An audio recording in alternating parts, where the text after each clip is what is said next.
on. Flash briefing. Jamie, here's your flash briefing. In NPR News. Live from NPR News in Washington, I'm Corva Coleman. Health officials say 2 major hospitals in Gaza have ceased to function. The main hospital, Al-Shifa, doesn't have any fuel and has lost power. The World Health Organization says patient deaths are rising significantly. The WHO and other relief groups are demanding a ceasefire. NPR's Aya Batroy says Israel's leader says there will only be pauses for humanitarian aid. Israel's Prime Minister Benjamin Netanyahu told CNN on Sunday a ceasefire would require the release of around 240 hostages held in Gaza, and he put full responsibility of the war on Hamas. And he insisted that the aim of the war is to destroy Hamas. That's the group behind the October 7th attack on Israel that killed 1,200 people there. And again, he alleged that Hamas is using Al-Shifa Hospital as a command center, but Israel has not provided evidence for that claim. NPR's Aya Batroy reporting. The Pentagon says it has again conducted airstrikes on sites in Syria. This is the 3rd time in recent weeks. The U.S. military says militants backed by Iran and Iran's Islamic Revolutionary Guard Corps used the sites. U.S. officials say the militants have carried out dozens of attacks against U.S. forces in Syria and Iraq.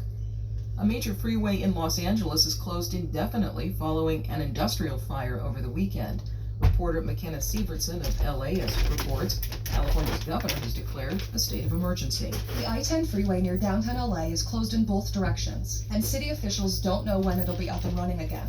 About 300,000 people rely on that road every day, but businesses in the area are now being asked to let their employees work from home. LA Mayor Karen Bass compared the situation to another recent emergency, Hurricane Hilary. She says the city needs to work together, just like it did for the summer storm. I need to call on all Angelinos again to come together. This is not going to be resolved in 1 or 2 days. It's still unclear what sparked the massive fire, but getting the freeway fixed is a top priority for the city and the state. For NPR News, I'm McKenna Sievertson. Millions of people in India are celebrating the Festival of Lights, Diwali. But NPR's Dia Hadid reports from Mumbai. There's controversy over efforts to curb severe air pollution linked to Diwali celebrations in the capital, New Delhi. Diwali is a joyful holiday. It's marked by lighting up clay oil lamps called diyas, by adorning homes with flower garlands, and even decorating the ground with intricate patterns of sand and flowers. Folks also set off fireworks overnight, in defiance of an Indian Supreme Court ruling that limits the practice to just 2 hours in the evening to help curb the impact on air pollution. Oh my gosh. Opponents of the limit say the court is unfairly trying to regulate religious worship. Health advocates say urgent action must be taken, particularly in New Delhi, which is among the world's most polluted cities. Dia Hadid, NPR News, Mumbai. On Wall Street, the Dow Jones Industrial Average is up about 10 points. This is NPR. Lawyers for former President Donald Trump are opening their defense today in the New York civil fraud trial against the Trump Organization. Trump has denied wrongdoing, but a judge has already found against the organization, saying it wrongly increased the value of some properties and got better deals from banks. Today's first defense witness is Trump's eldest son, Donald Trump Jr. Texas A&M University has fired head coach Jimbo Fisher in the middle of the season.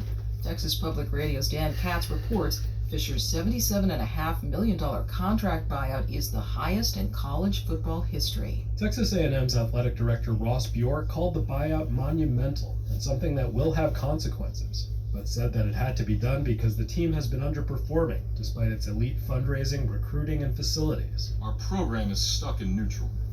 We should be relevant on the national scene. Something is not clicking. York says no public dollars will go towards Fisher's buyout. The money will come from unrestricted donations and the school's athletic department. The Jimbo Fisher buyout more than triples the previous record. That would be Auburn's $21.7 million buyout of Gus Malzahn in 2020. For NPR News, I'm Dan Katz. Kenya is hosting an international summit for delegates who are writing a treaty to limit plastics pollution. Several governments agreed in March 2020 to compose the treaty. The aim is to start controlling plastics pollution by the end of next year. The summit delegates are very diverse. They include environmental activists, but also representatives from several petrochemical corporations. I'm Corva Coleman, NPR News in Washington. In NASA News. NASA has named Plastic Denton Gibson Launch pollution is Director for the causing Launch cancer Services everywhere. program at NASA's Kennedy Space Center in Florida. Plastic Gibson fills a factories. position made available with the recent retirement of former Senior Launch Director Omar Baez. Denton will join Senior Launch Director Tim Dunn in leading launch activities for NASA's science and robotic It's missions. strategic to find the This- highest cancer rate places and put the factories there.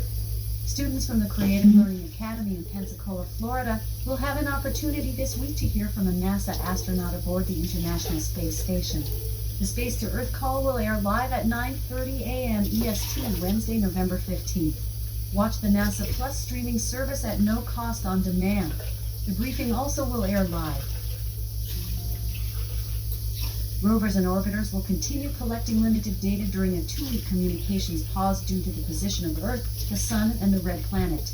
NASA will hold off sending commands to its Mars fleet for 2 weeks, from November 11th to 25, while Earth and the Red Planet are on opposite sides of the SpaceX-29 commercial resupply spacecraft will deliver numerous physical sciences and space biology experiments, along with other cargo, to the International Space Station. The research aboard this resupply services mission will help researchers learn how humans and the plants needed to sustain them can thrive in deep space. The biological and physical sciences investigations headed. Following a successful launch of NASA's SpaceX-29 commercial resupply mission, scientific experiments and technology demonstrations, including studies of enhanced optical communications and measurement of atmospheric waves, are on their way to the International Space Station.